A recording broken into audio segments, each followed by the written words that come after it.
Welcome to Public Health on Call, a podcast from the Johns Hopkins Bloomberg School of Public Health, where we bring evidence, experience, and perspective to make sense of today's leading health challenges.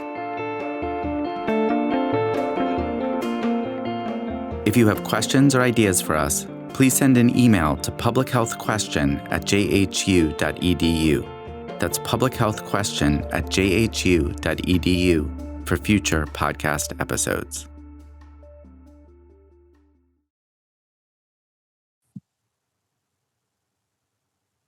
This is Lindsay Smith Rogers. The mind-boggling collapse of the Francis Scott Key Bridge in Baltimore has been replayed over and over on CNN and social media since it was hit by a ship on March 26th. Beyond the terrible loss of life, many people have become more anxious and fearful after the disappearance of what was supposed to be a permanent structure on the city's skyline. Johns Hopkins psychologist Dr. George Everly talks to Stephanie Desmond about how to help ourselves and our children cope with the after effects. Let's listen. George Everly, thanks so much for joining me. Well, thank you for the invitation. So, a really freak thing happened on March 26th. The Key Bridge in Baltimore collapsed after being hit by a cargo ship that lost power. And for those of us who live near the 1.6 mile span, and those who saw the video on CNN or social media, it's definitely an image that's been sticking with us. And I'm wondering, what kind of reactions are we having? Why are we suddenly thinking a lot about bridges? Well, it was spectacular, wasn't it? Mm. And seldom do we have that kind of video record, which you see it happening before you. You normally see it after it's happened. So it's unusual. It's spectacular. We have an in-detail video record. But for those of us in the Maryland area, this was an icon of sorts. It's an iconic bridge. It's what you think of as part of the Baltimore City skyline. And now it's not there anymore. So you put all of those things together, it makes it very unique. And our brains don't like unique things. So it hangs on to them until it can figure them out. And that's what we're trying to do, is figure this whole thing out. I know there are people who have fears of bridges. Can you talk to me about that fear?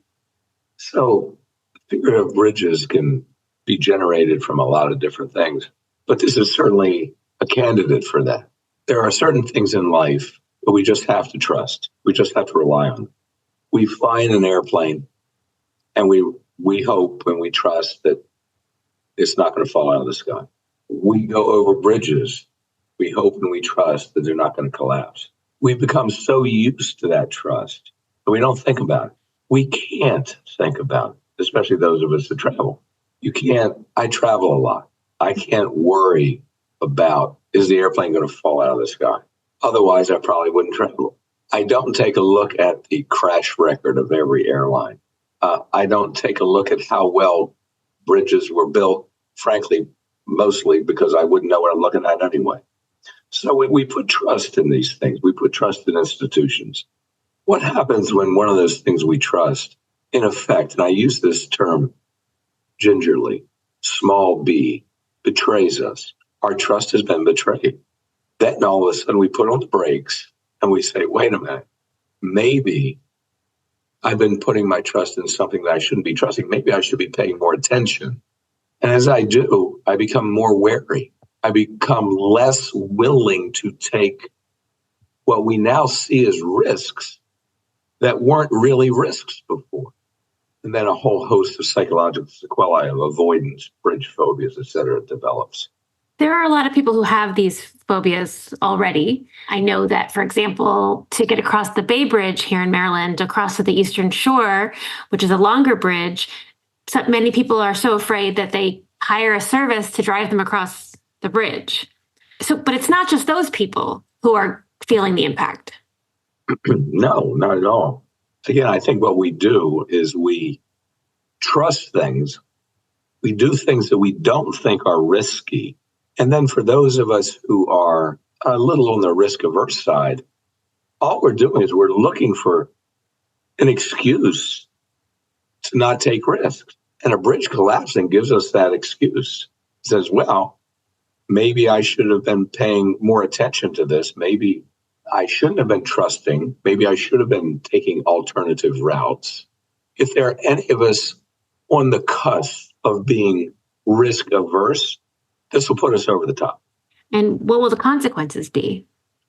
Consequences range widely. Anxiety. Anxiety is apprehension about something kind of vague, but fear is what you're going to see. Fear of doing certain things. But then what happens from that fear, and again, the fear isn't wholly bad. It's how does that fear persist? How does it interfere with your life? So if all of a sudden I quit a job because I can't get to that job unless I go over a bridge, now that's a problem.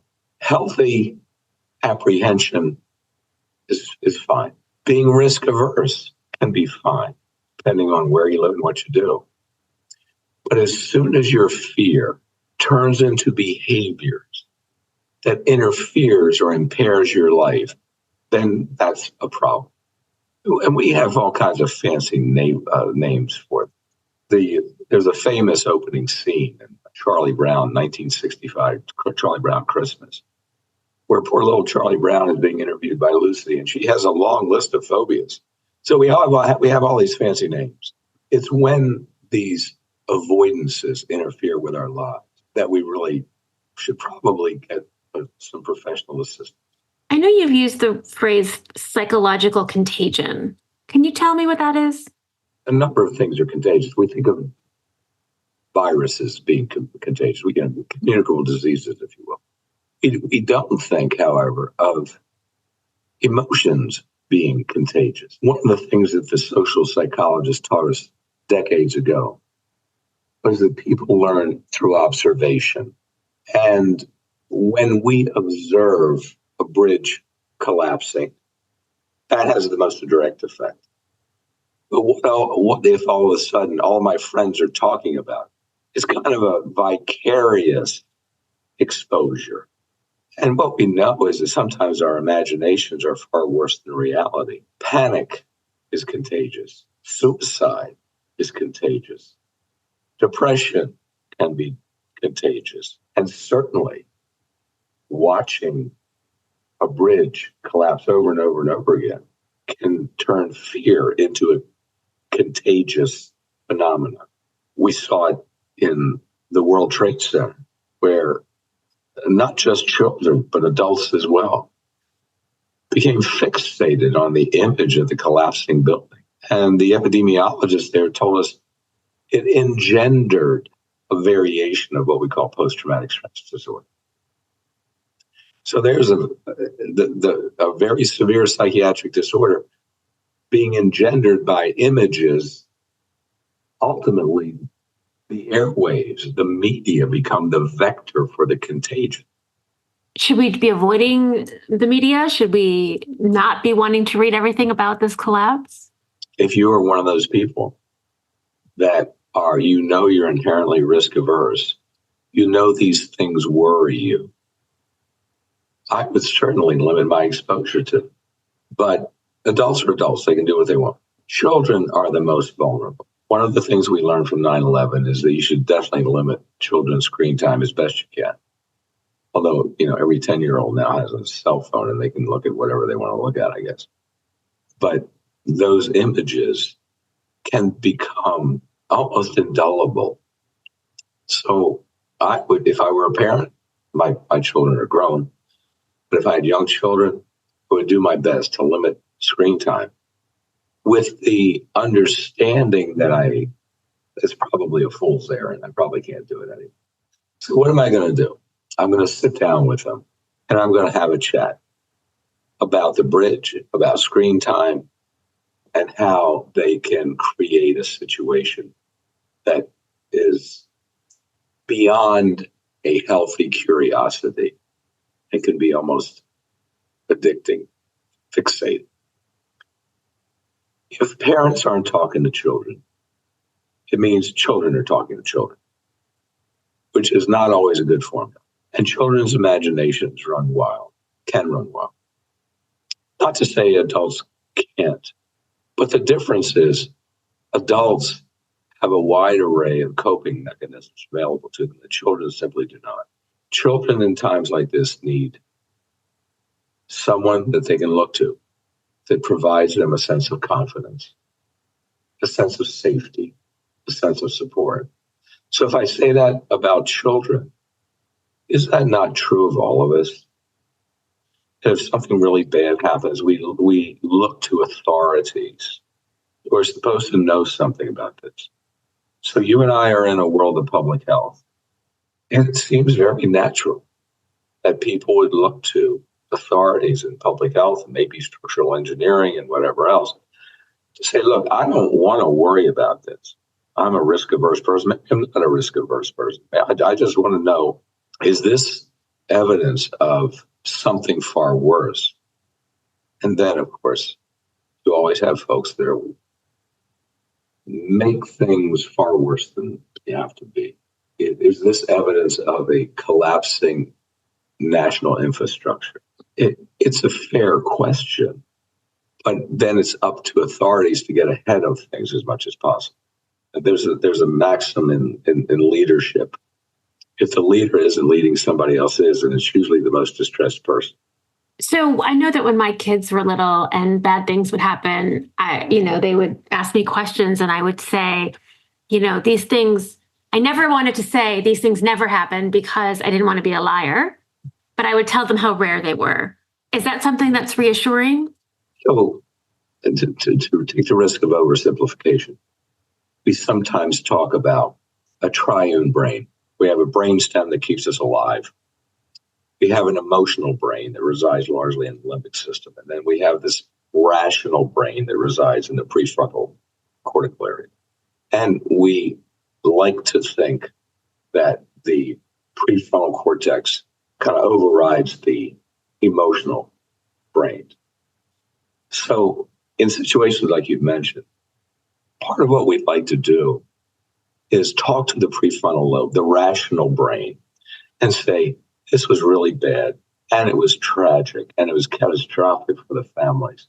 But let's talk about how rare this really is. And I did an interview for ABC News, and I did a thing for Psychology Today online, where we talked about the statistics. The chances of a bridge collapse are infinitesimal, far more likely to get injured or killed in an automobile accident.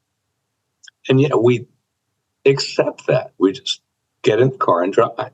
So at some point we have to talk to our rational brain and say, of course there's a risk that a meteor is going to fall, that an old satellite is going to fall on my house. But you know what?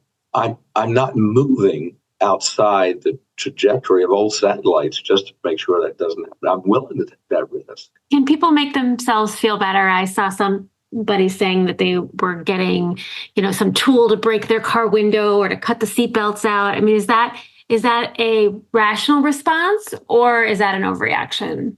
Very great question. I have a very simple answer for all similar questions. If the precaution or the remedy makes you feel better and doesn't create a bigger problem than the one you're trying to avoid, what the heck? What's the harm? You do a risk return analysis, right? If it makes you feel better to go out and get something that punctures your windshield so that you can get out of a car, and it costs $15 or $5, whatever it is, and it makes you feel better, go for it. Well, George Everly, thank you so much for joining me. Well, thank you for having me.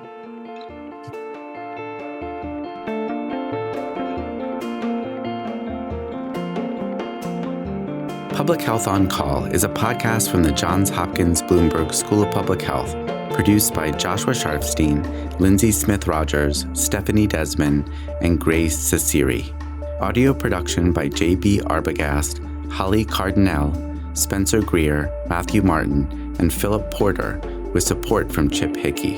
Distribution by Nick Moran. Production support from Catherine Ricardo. Social media run by Grace Ceciri and Eliza Rosen. If you have questions or ideas for us, please send an email to publichealthquestion@jhu.edu. That's publichealthquestion@jhu.edu for future podcast episodes. Thank you for listening.